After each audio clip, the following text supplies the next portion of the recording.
Assalamualaikum warahmatullahi wabarakatuh. Kita berjumpa kepada video selanjutnya pada part keempat. Yang kemarin kita sudah solder bagian ini regulatornya dengan IC LM723, transistor driver D313, potensio untuk mengadjust tegangan output DC. Nah, yang sekarang ini kita lanjutkan dengan pemasangan rangkaian ini, namanya rangkaian transistor untuk powernya, untuk outputnya. Ada 8 biji, 1 2 3 4 5 6 7 8. Saya mempergunakan tipe 2N3773 karena untuk arus besar. Outputnya dari sini kita kasih tahanan 0,1 ohm 5 watt, kita paralel, baru satu keluar output DC. Ini tahanan ini bentuknya putih, yang 4. Ini nanti kita pemasangan transistor ini. Transistornya seperti kodok, nah, seperti katak. Kaki-kakinya adalah basis, emitter dan kolektor. Kolektor ini nantinya yang di body, yang di bodinya ya, itu nanti kita perlihatkan cara pemasangannya. Oke, kita lanjut penyolderan dan pemasangan. Untuk pemasangan transistor tipe 2N3773 ini, pertama kita perhatikan adalah kita persiapkan komponennya, transistornya yang seperti kodok atau seperti katak itu. Yang kedua, kita persiapkan isolatornya, isolator di bodinya, supaya nantinya bodi transistor itu tidak connect langsung ke heatsink atau pendingin aluminium yang hitam itu, kotak hitam ada berkisi-kisi. Nah, saya persiapkan, masih saya persiapkan. Dan ada isolator untuk murbautnya juga, dan fungsinya sama supaya bodinya tidak kena transistornya kontak langsung. Kalau kontak langsung konslet nantinya. Nah, ini sejenis paste atau odol. Untuk fungsinya yaitu untuk meratakan panas transistor tersebut apabila dialiri arus listrik DC. Nah, itu saya kasih di bodinya transistor 2N3773 sampai merata, baru nanti dikasih atau ditempeli isolator sejenis plastik atau mika atau tipe yang lain supaya tidak kontak ke bodinya nantinya kalau dipasang ke heatsink atau pendingin aluminium yang warnanya hitam nanti. Ini semua saya kasih 8 biji transistornya. Setelah itu baru kita pasang, kita murbaut. Di dalam murbautnya itu ada juga isolatornya, yang fungsinya tadi saya sudah sebutkan, supaya tidak langsung kontak atau connect ke aluminium pendingin atau heatsink. Karena kalau kontak itu beda tegangan. Biasanya aluminium ini langsung kontak ke body heatsinknya itu. Nah, body itu box itu biasanya ground itu min atau negatif. Sedangkan transistor itu bodinya plus, positif. Jadi kan bisa konslet. Makanya dikasih isolator supaya tidak konslet. Yang dua kaki yang agak-agak ada ya berdirinya itu, ada dua kaki itu kaki basis dan emitor. Nah, ini saya pasang satu persatu. Nah itu yang plastik itu, nah itu isolatornya di bodi. Saya pasang ada 4 biji, satu aluminium itu, satu aluminium yang berkisi-kisi itu. Nah, itu pendingin.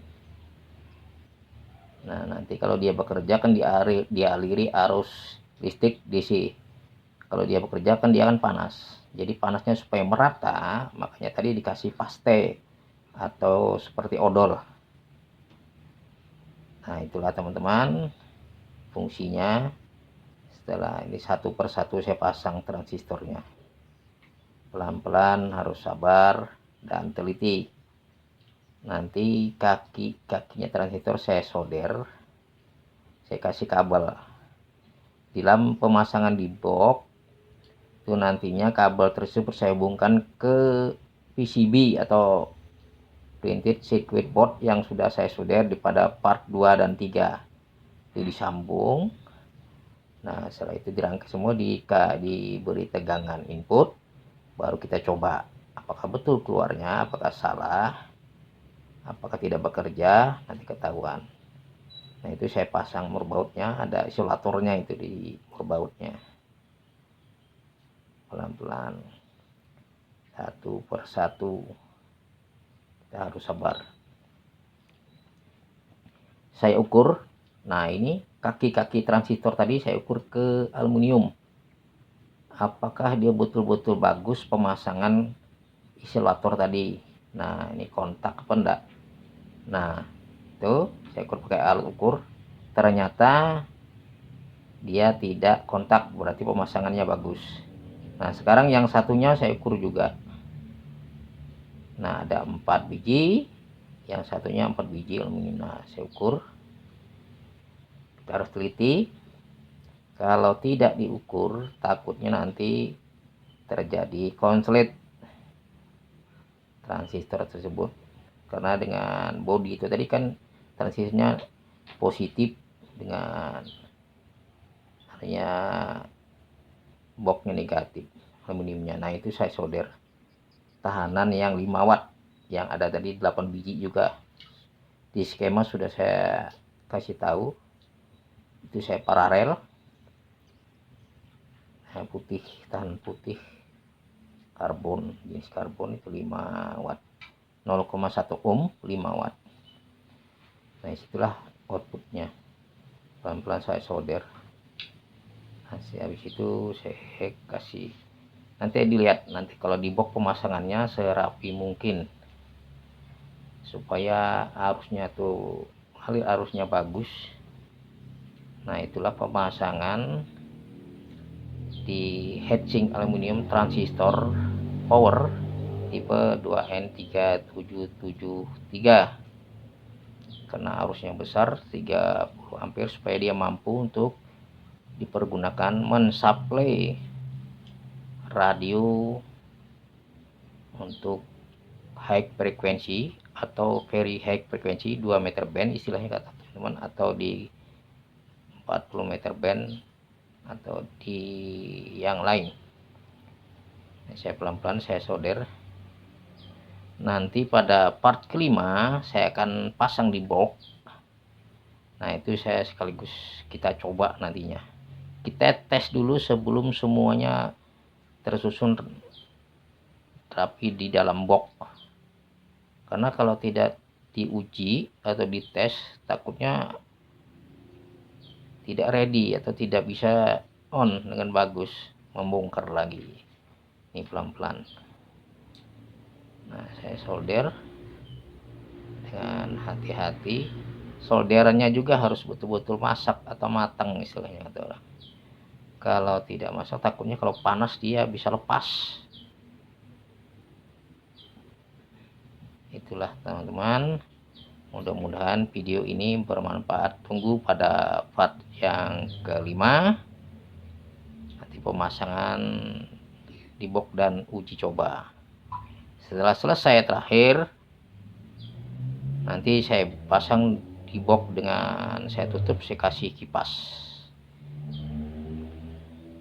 Nah, itulah di bagian belakang ini nanti setelah selesai saya susun untuk pemasangan kipas angin atau fan. Nah, tujuannya supaya tidak terlalu panas. Nah, itu transistornya itu. Nah, ada 4 sama 4 kan 8 biji.